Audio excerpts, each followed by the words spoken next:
Welcome to an episode of Tech Talk at ACT Computers. So we are in our temporary studio right now, but we'll be moving over to WRPP Studios in April. But considering last weekend, we had some interesting news in the tech scene, especially about Apple. We would like to talk a little bit about that. Quite amazing what's happening, and it's actually not a surprise to me that Apple is under attack about being a too large company trying to probably break them up in the future. A similar thing that happened to Microsoft a long time ago, but Microsoft in that sense had a lot less to worry about, because it was mainly just about the integration of Internet Explorer and Windows. Whereas Apple, we see, has been doing this for a long time. Apple has been the company that has been proprietary since day one. And even though I like Apple, Apple is a good product, but this proprietary design is starting to, I think, hurt them.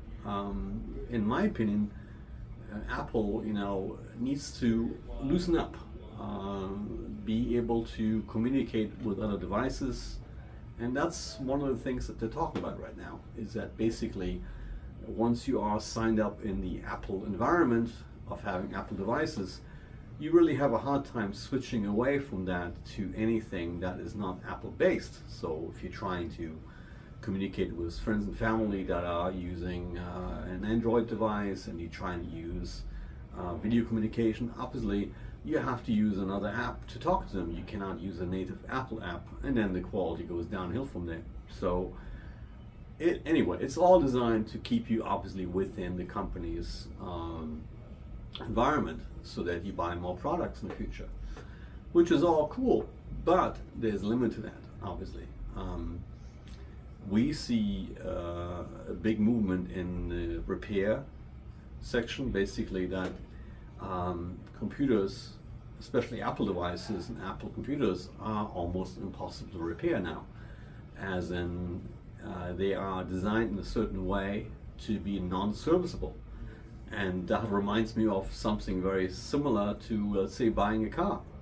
If you buy a car, you need to be able to take it to any mechanic that you choose and to have it serviced. Similar should be a device, a computer, so that there's still somebody can work on it other than the actual manufacturer. So lots of things like that, from the design to also being able to use other software on the devices. Now I do have to say, Apple is very safe. It is, in my opinion, a safer device to use than an Android device, which obviously has more freedom. You have more things to download, but you can also get yourself in more trouble in an Android device. But that's how it is. If you have freedom, you can also have less protection. So what do we want? Do we want something that is more protected, or hardware and freedom of choice, what you want to use? I think freedom is a better thing. So I'm very curious how that develops.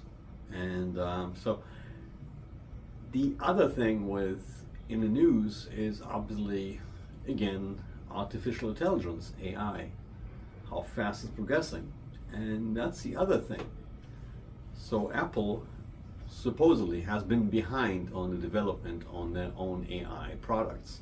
Now they have talks with Google, which obviously they already partner with for Google's search engine, to use Google as their AI integration into all their products, which they haven't done yet. So you might see actually in the future a big collaboration between Apple and Google if the government allows such thing. So quite amazed by that. I would think Apple by now would have had their own AI system integrated and ready to launch with their new products, but so far that isn't so.